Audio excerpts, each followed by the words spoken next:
And we are now joined by the recently appointed chief conductor of Moscow Symphony Orchestra, Mr. Maestro Arthur Arnold. Thank you very much for coming on the show. Welcome. You're very welcome. Hello, both of you. So, Maestro, please tell us about your recent appointments and how does it inspire you to create further masterpieces, if you will. It's new, but the job didn't change, right? I'm a conductor, and what we do with the orchestra, we perform a piece to give to our audience, to have other people enjoy the music. So we still rehearse, we still work very hard to be fully prepared, to have technically everything in place in order to be able to inspire our audience. Now, you're not a stranger here in Moscow. You've been here you've been coming here since 1998, I believe. What is it like working with Russian musicians? Because I know you've been working around the world for a very long time. Well, 1998, I was still a student, and I came here as a student to work with this orchestra in master classes. And the great Finnish music pedagogue, conductor pedagogue, Jorma Panula did the master classes. So at home I put the video camera on, conducted the tape and sent it in, and yes, I was accepted. So that was really great. Yeah, very exciting. Great news, right? So I went to Moscow and found a scholarship for it and went to the Moscow Symphony Orchestra and came for the first time in the Mosfilm studios, where the orchestra still rehearses in the same studio. And that was, of course, somehow a culture shock, right? But yet, at the very first beginning of conducting and moving my arms and hearing the sound, there was something that I recognized. There was something that clicked with me. And apparently, this click was mutual. So I came a year later again, and before I know, I was invited to do a concert with this orchestra, you know. So then in 2000 or so, 2001, I came back to Moscow. Now, not as a student, but as a conductor. And I had the opportunity to bring the orchestra to the Netherlands, to the Concertgebouw, which is the beautiful hall in Amsterdam. And there we played many concerts, actually, over the following years, 2 or 3 per year, and got well known there. And I mean, this orchestra has an incredible sound. And you might know that the Russian orchestras, the Russian musicians are famous for their sound. And I call it somehow like a dark brown, deep, velvety sound, you know? And these guys, they have that sound. That's a treat to work with. How do you think that they come by that sound? How do they get it? Is it from the society they live in? Is it their musical training? What is it? It's definitely musical training. Especially Russian string players are famous for their sound production. Like highly technical? No, I wouldn't call it technical, but there are technical ways to produce that kind of sound. And one of them is to use the weight of the arm, of the bow arm, to really be deep in the strings. I had a Russian cello teacher, I'm a cellist originally, and that's when I learned to produce that deep, velvety sound. And that gives an incredible basis to color. You know, you don't want all the time the same sound. You want colors in the orchestra. Sometimes you play French music and it needs to be light and transparent and sparkling. And sometimes you need this thick clay, like getting it through the clay with heaviness, you know, the sound. So these differences, you all need them and you need to use them. Wow, it's amazing. What have you noticed with Moscow, with Russian audiences? Do you notice anything about the people who enjoy this type of music in this country as opposed to other countries, or is it all pretty much the same? Well, there's definitely, that's a very interesting question, you know. Definitely, there is a huge variety in the audience. Like last concert, it was sold out. I see a lot of young people. I see also old people, but a lot of young people that are really intrigued and they're totally part of it. And you know, that's so exciting. Of course, when you're a conductor, you come up, and this is the great thing, and you turn your back towards them, right? And I'm alone with my orchestra. And we just concentrate on the work and start making. But with your back, you feel the audience. and you feel their energy and their concentration, and you feel when the magic happens. That's amazing. Start conducting now. That's amazing. What about the musicians when you're conducting them, and you're communicating with them? That's right, because most of the musicians are Russians, right? So, and you know, unfortunately. Exactly. You just said that you don't speak Russian, but most of the Russian musicians, they don't really speak English. So what's the... And you're communicating with them with this. Okay, no. That's a very interesting question, because what does a conductor do is then the question, right? Mm-hmm. Of course I have to talk.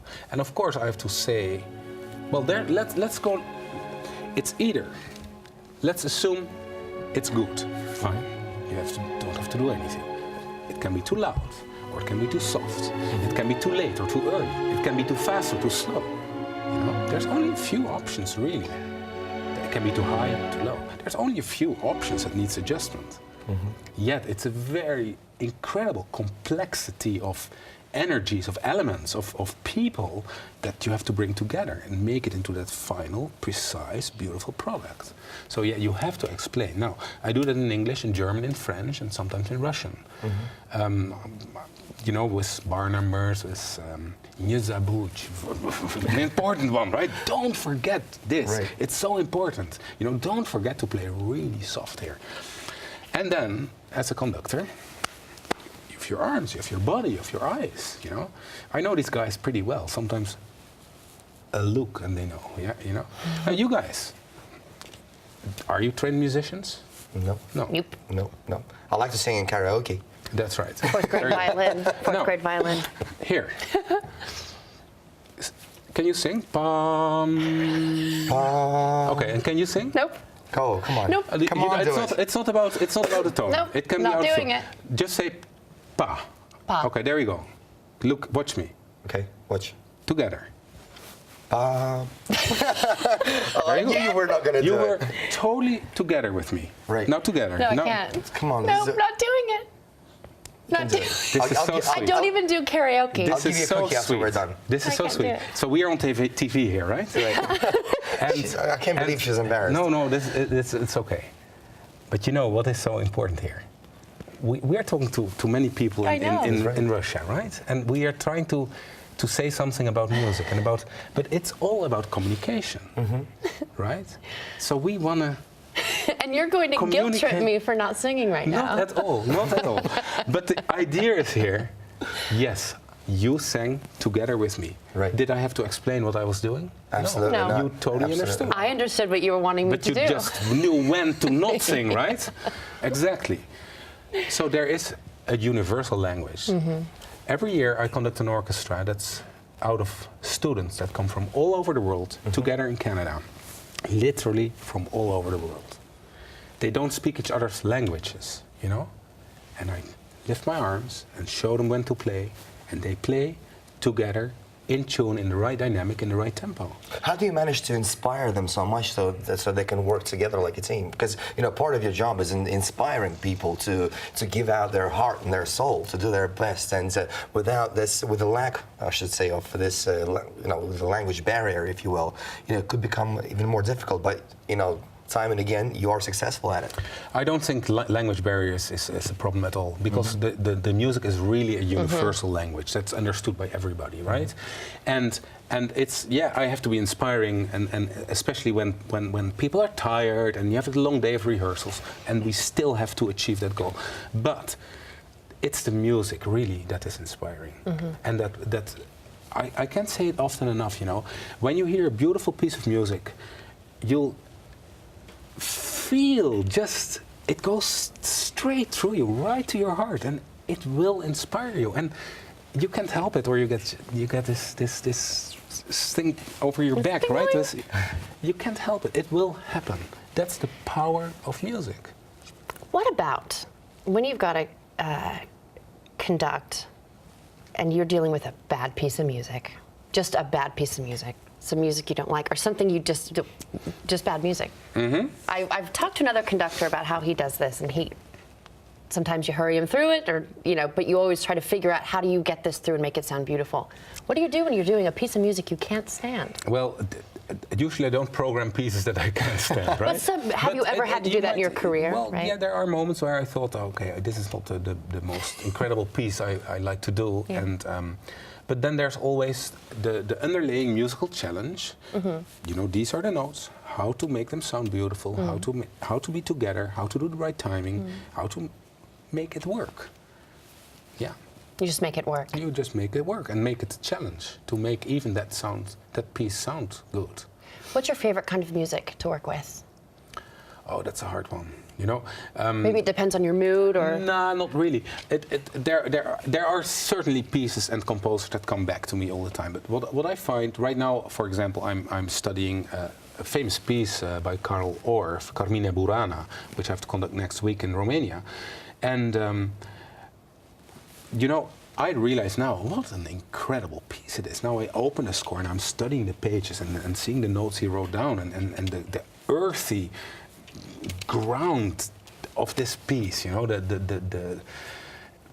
it's really strong, and then I get inspired by the music. You know, when selecting a program or a repertoire for the upcoming year, do you follow certain trends that are out there in society, or do you make the trend? Well, the thing is that there's many things to take in consideration when programming, and it's a very exciting part of the job, I would say.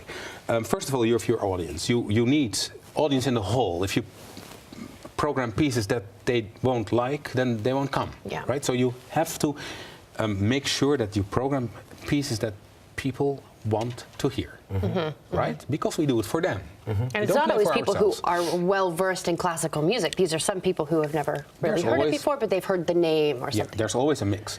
Then, what is very important for me, especially now as chief conductor of this orchestra, there is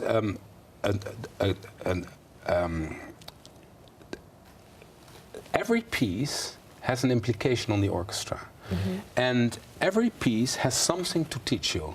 Me as well. So I want to program certain pieces that I work on the weaknesses, the things that need attention, that they get, that quality increases, right? So I know we are here, I want to be there. In 5 years, I want to be this orchestra that has this quality of sound, that is this famous, that travels abroad to all these countries. And there's a picture. And what do we need to do for that? Right? It's like a team. So you pick music that develops those traits that you want. Okay, it's like it's even like coaching a sports team or and things like right. that. You're absolutely right. So I've got a follow-up question on that as well.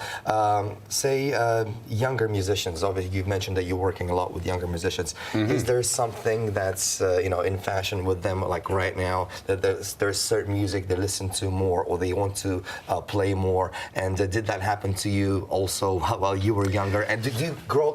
How do you grow up as an artist? Do you grow from one piece to the next, or does music somehow grow on you? There's a few things here. First of all, when you're a kid, you love Mozart. Oh yeah. Right? Yeah. If you do, I mean. And then you grow older and you think, no, it's Beethoven. Beethoven is the greatest.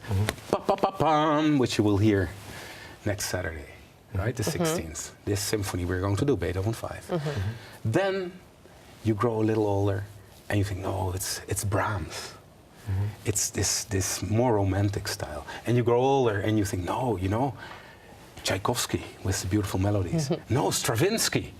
I understand Stravinsky. And when you get old enough, you say, Mozart is Okay, it comes full circle. So you just mentioned the upcoming event that's on the 16th of March. It's on Saturday. Can you talk about that a little bit more? What can we expect from this? That's right. Well, we'll open with an overture of Mozart. Lovely. Così fan tutte. Beautiful, beautiful music. Then we play the Mozart Clarinet Concerto. I love that one. It's a beautiful slow movement. It's Yevgeny Petrov, a soloist, the famous clarinetist. And then after the intermission, it is indeed pa-pa-pa-pam. You Wonderful. know? I can't wait. Beethoven 5. Yes. Well, since we know the conductor, maybe perhaps we could score some tickets for that show as well. We'll see If what not, we can do. I'll make sure what's going on the Ticketmaster and see if we can get those tickets. But I think you can help us out, don't you? We'll talk about We'll this ambush him in the green room later. All right, thank you so much for joining us. It's been a real learning experience talking to you about music. That's right, Moscow Symphony Orchestra Chief Conductor, Arnold, thank you so much for being here with us, and hopefully this is not the last time we'll see you, and hopefully we'll get to preview more of the things that you will grace the audience with here in the Russian capital. Thank you. Thank you.